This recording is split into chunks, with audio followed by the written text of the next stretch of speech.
everyone, and welcome back. Today we're going to be playing this Boros token deck. I run into it quite a bit whenever I'm playing on the ladder, and it oftentimes actually beats me because, one, I don't really know what the deck had in store, and it always kind of felt like I was getting high rolled. But we're going to try it out today and see if it's actually just that consistent, able to kind of repeat the same process over and over again, and if the high rolls are actually just how the deck functions instead of how I feel when I'm playing against it. I could definitely tell that maybe on the draw will be a bit sluggish and slow just because some of the 2-drops don't really do anything without you getting a lot of action on the board. And that obviously leads into control matchups, having things like No More Lies held up for our turn 2 kind of threats and things like that. So obviously that could be a struggle, and same with something like a Lightning Strike in the aggro matchups. But with that said, we're going to go ahead and dive into the games and see how they go. I mean, 1, 2, probably fine. Game's not running well. Am I supposed to just torch this or torch the Badger Mole Cub, right? Play this, and then we can actually just hold, not attack. Because we can activate this sacrificing it, popping the Badger Mole Cub that way.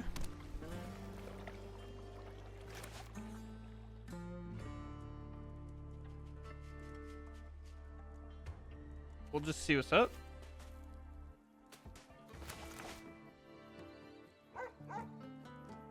Firebrand makes it a bit weird for them to play it too, because they know I can just answer it. Sure.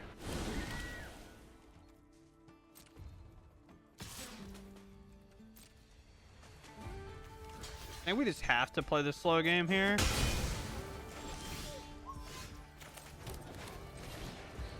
We just have to play the slow game, unfortunately. Which typically never ends up working. It just where we're at, dude. I don't know. If I can, like, burst lightning a Badger Mole Cub and they miss a land or so here, which might be the case. We're going to use our torch because burst lightning can go face, and torch, I guess torch can get big enough to technically answer an Ourobororoid, right? So, and I'll give them this back to answer an Ourobororoid with this. So they do miss a land, but so do we. Oh, this is where voice comes in. Big enough to block, big enough to threaten. We get a War Leader's Call in next turn, maybe.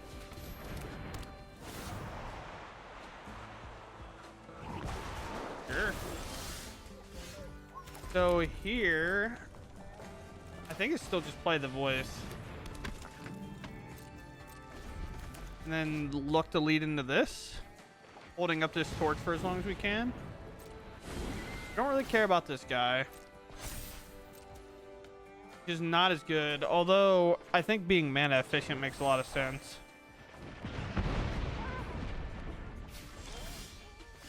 All right, we need a land. Track him for 8 this turn. Very quick turn. This is why we can play a little slower. Land. Kind of went straight into combat. Might mean they don't really have a lot. More pinging or more creature production. I'm gonna go more creature production here.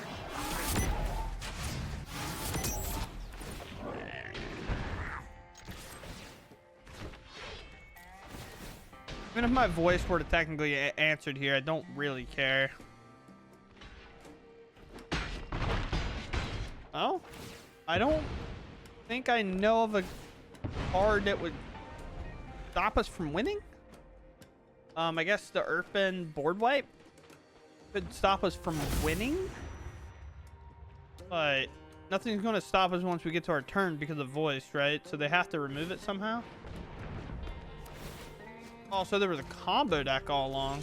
Only the combo deck plays that. But I went straight to combat for you, you know. But this is definitely the combo version that plays the Appa and Aang wombo combo. So coming away with that win. Pretty nice. Going first. Pretty good hand. We find one more land, we're pretty happy, right? I mean, we have to be with the heavy leading in with the Ogre. Send him in. It's non-combat damage, so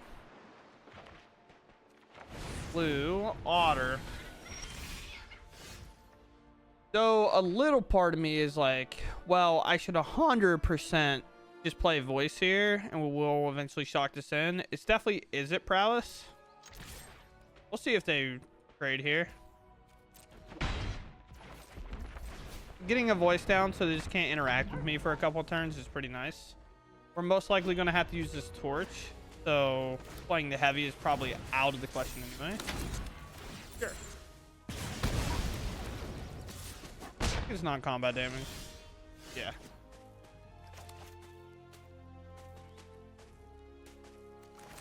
Yeah, I'm also gonna just play aggressive here.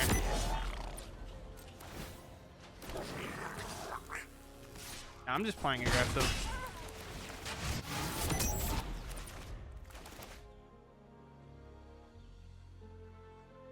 Our Oger will allow our Fanatical to deal 4 damage. Sleight of hand, sure. Then we can just leave Fanatical Firebrand back the whole time. See if our opponent maybe makes a mistake on trying to protect their creature from 1 damage and then it gets hit for 4. Obviously, that's a bait. We're not taking that. Deck doesn't really rely on the flinging too much.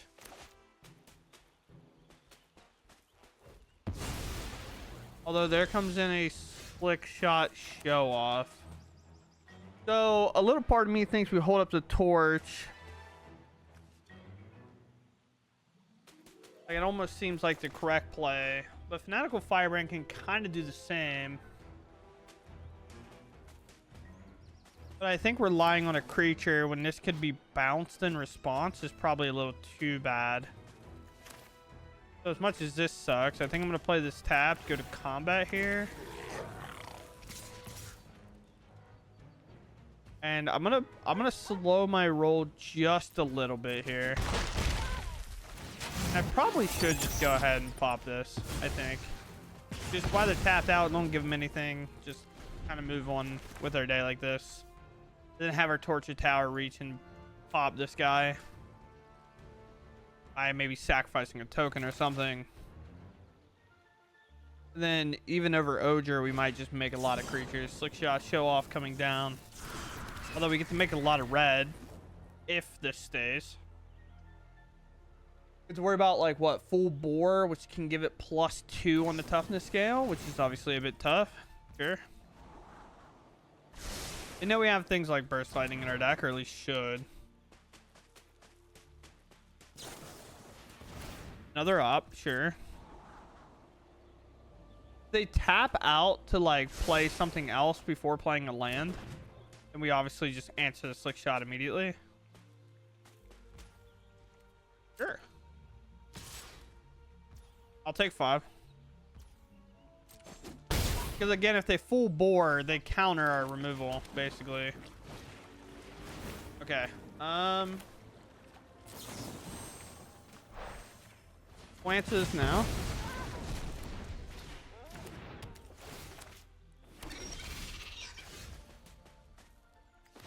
Go here. Go to combat.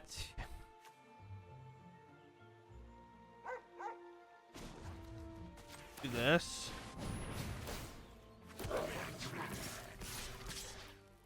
Go here.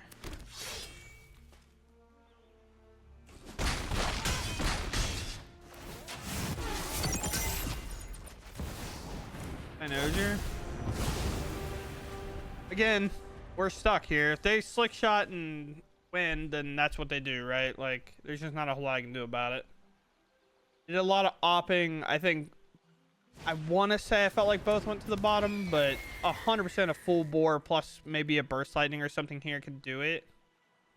Burst lightning is actually worse than just a bounce spell, but 2 cards. It could be boomerang, pass.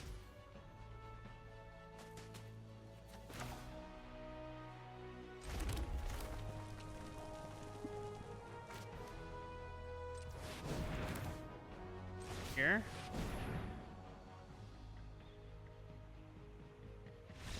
Okay, we get there. Sweet. We'll try. This is definitely a little bit more on the dangerous side, if I had to guess. Oh, that's actually really, really good for us. Just a pressure the blue-white can't ignore. It is 2 damage a turn.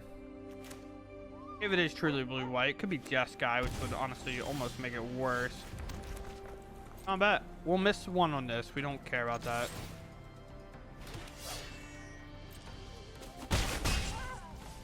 We will jam 1 though. We have a better card coming down next turn. Just gonna get hit with a No More Lies. Consult. Wow. Do get our board popped by a Pinnacle here though. It's a bit tough, but then we follow up with a heavy and hope that's good. Surveillance, so that's obviously not gonna come. A Consult, most likely for a land. I feel like No More Lies would have got popped on this. Day of Judgment is obviously a good card. It could come in following one of these turns. But I think forcing the habit is good.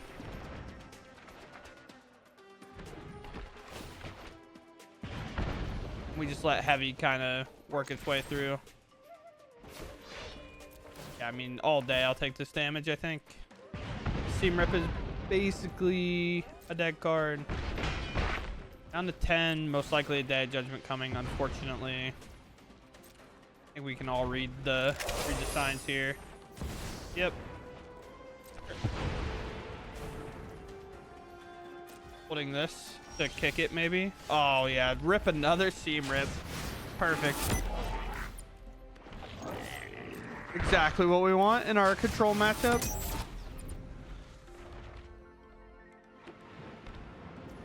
Yeah. Damn. I think at some point they'll have a counter spell, right? Double heavy. All attack.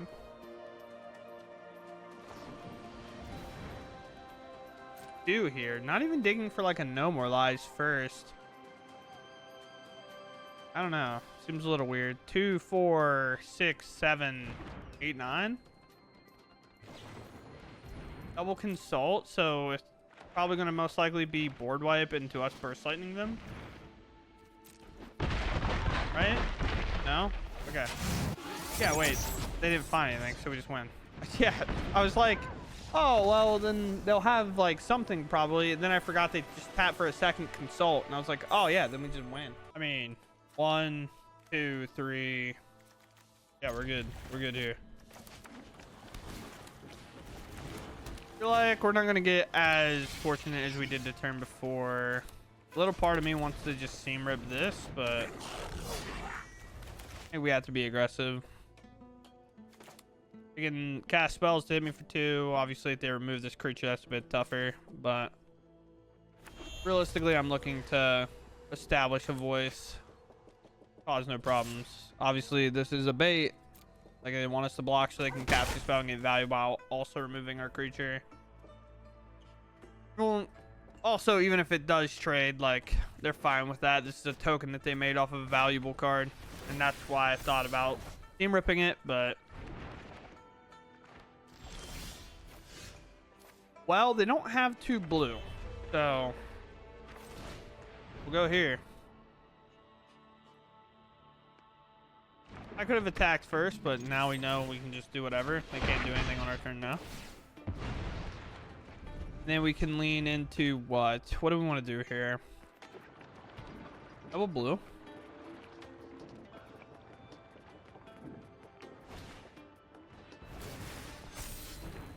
We just need them not to hit. If this is the blue-red one we've already played and seen, we need Roaring Furnace not to be the card they hit. Bounce off is fine, I guess. I'm not that torn up about a bounce off. Go here. Play here.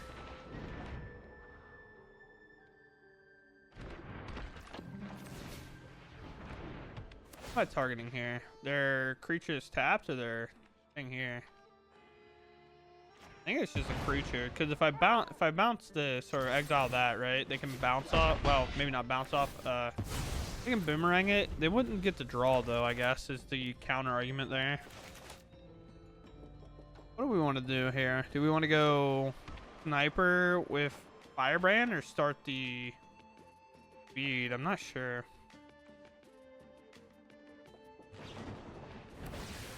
Okay. I mean, I guess if we get to our turn, we can just play this, and then remove their token again. We'll see if they boomerang basics their Storm Chasers again. Just not really sure. Riddler for 2 when they have 2 cards, so it's not...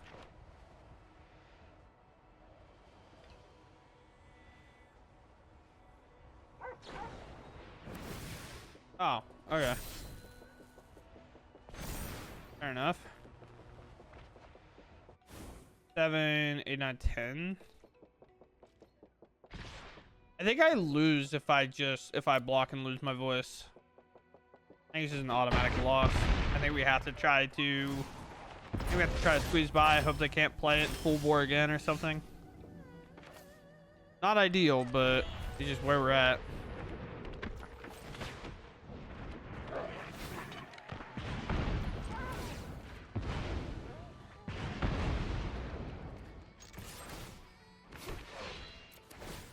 Okay. Down to 10.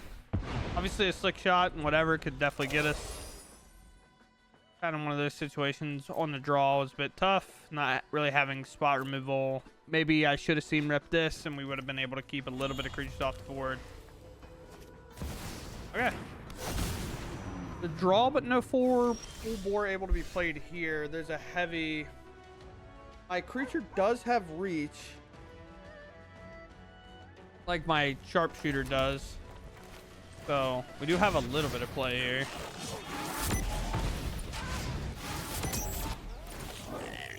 So let's say they obviously block my voice, right? My voice does 2 damage, 3, 4 damage, sets them to 4.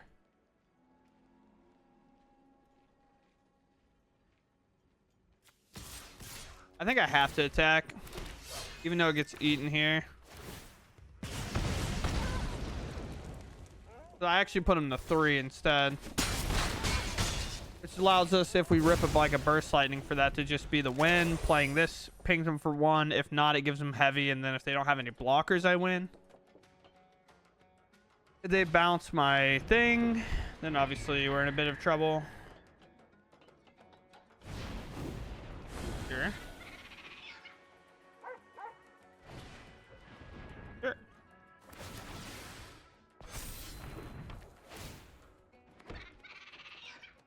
All that to bounce my guy with reach at the end.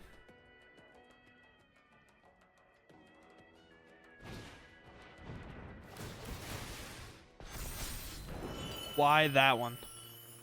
Why not the one I can't block? Am I insane? Just put it on the one I couldn't block and you win. Gives me a chance at least. Like, not a great one, but if I rip a burst lightning, I would love that. Ah, the game betrayed me. Yeah, brutal loss there. Too many lands. Too many lands, but yeah, I mean, they should have won. They just, I don't know what they were doing. Throwing their game for content, I guess. All right. Keep on the draw. A little tough. Got a lot of games on the draw today. I don't fight now. They shock in, probably looking to op or maybe burst lightning. Nothing.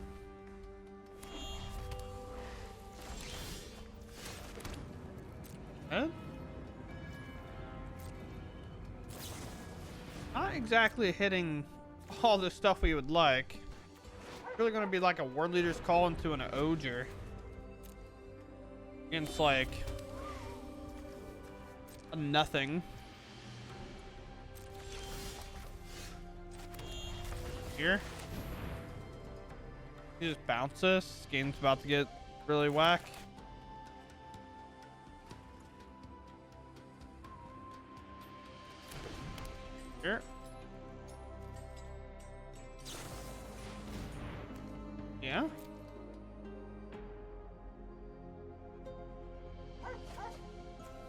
Burst Lightning gone? Interesting.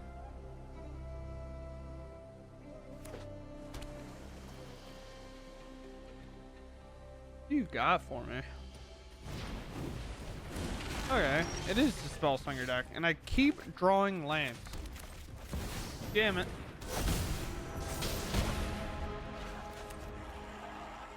Now these will deal more damage, so we're kind of fine.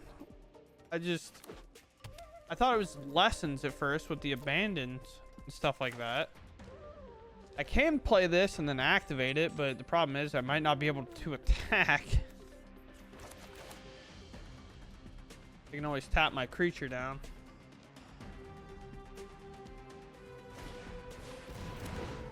Oh, you're not an elemental. We'll be going back to hand. Sure.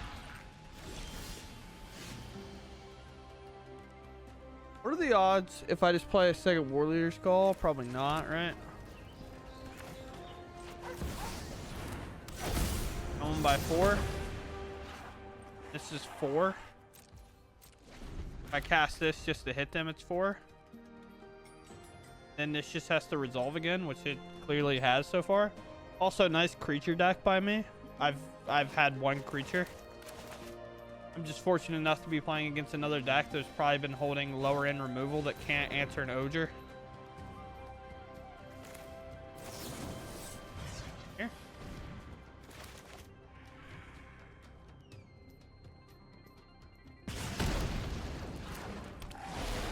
It's also 5, I guess, because this grows it. I haven't even been thinking about that. I was wondering how I got there so quick. Dude, these lands, if this worked.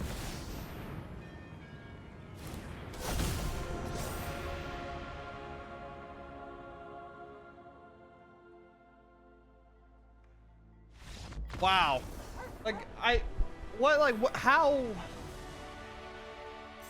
How do we ever believe we win that game, right? Like, there's just no way. I played one creature, one Burst Lightning, and a War Leader's Call, and I casted the same card 3 times. And I won the game. What? Alright, I guess. One to play here with a very explosive hand we'll keep. I'm curious if I'm always supposed to play this first. It feels like I'm supposed to play this first. And then mana efficiency wise makes me want to play this and then play this. But I definitely feel like this is a better play over this because one, I make myself non-interactable, right? So they shock, probably looking to opt. We're an aggro deck. They spell snare. Look at you, dude. Multi-talented. Maybe if I would have played around it like a smart player, I would have just jammed this guy. But that's okay. Blue-black mill, most likely. Oh, can't spell snare that one, buddy. Now we're in. Thing is we just have to be about as aggressive as we can be. Their removal is good. But I'll let them spell snare this if they want. I'm assuming it's the second one. I just think jamming it here makes a lot of sense. Because then I can also fit this guy in. Their board wipe's going to be 4 mana, or 5 mana, or 6 mana. Not necessarily 4 mana.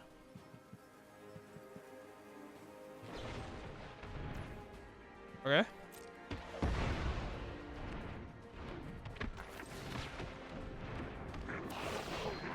Pop. Here.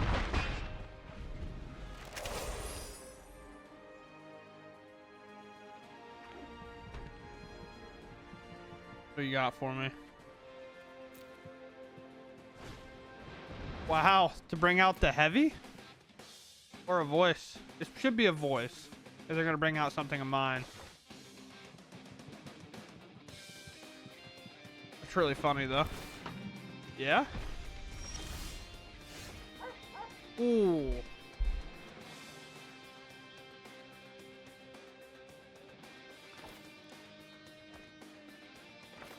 Is it heavy, ping 'em, attack, make 2 dudes, ping them twice. So obviously I think they're gonna block here if I attack, right? But this goes 1, they're at 10. So 9, 8, 7, 6, 5. So this never gets close. I don't have the mana for this. I could make the mana for it though.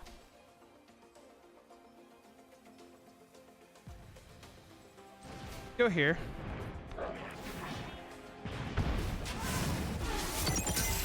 I can now... Oh, it doesn't have haste. Never mind. Combat. Make a token. I definitely think no matter what that they have a deadly cover up, so I'm going all in here.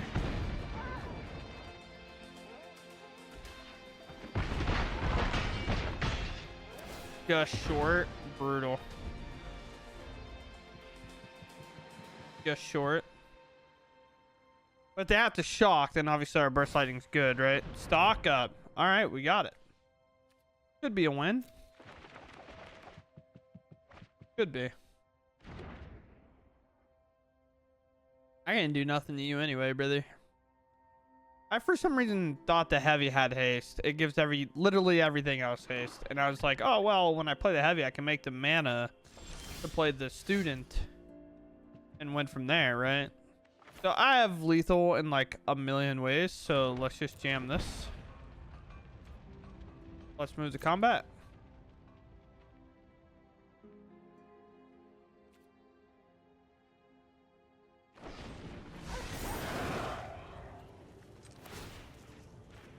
Here.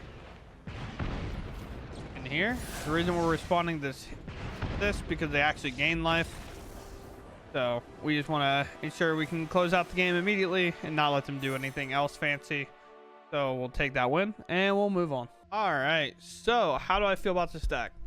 On the play, very good. Can close out the game very quickly. On the draw, really feels, even if you are ahead, it really feels like you're farther behind always. Like just got control when I'm playing it, for example. I have like a B, C, and D to follow, right? I know what path I lie on and where I want to go with any given turn. At least, even if it's wrong, I know what it feels like that I should be doing. This one almost feels foreign to me. Like it just... Do I play this first or do I play this first? Because if this stays and then I play this, then it's obviously going to trigger a ton. And then that feels great. But is it supposed to be this? Just play this after because it has the same amount. And if this gets countered, so what? Voice is technically like a better creature overall than this one. So it's a bit weird. And maybe my kind of thought on Voice of Victory is kind of clouding what I think I should be doing, and maybe it's just supposed to be jammed to pinger every time. And then the heavy's obviously cool, things like that.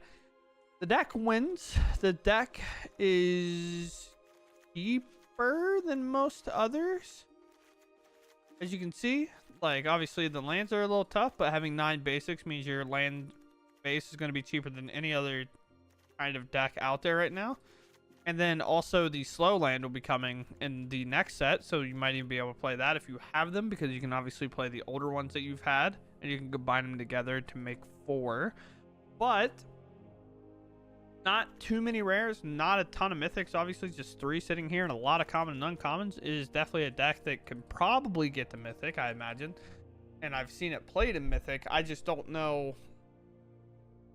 is the deck getting the mythic by winning by 51%, or is it getting there by being like 62%? And I'm just not sure, right? So with that said, I hope you all enjoyed the video though, and I'll catch you in the next one. Thanks for watching, and goodbye.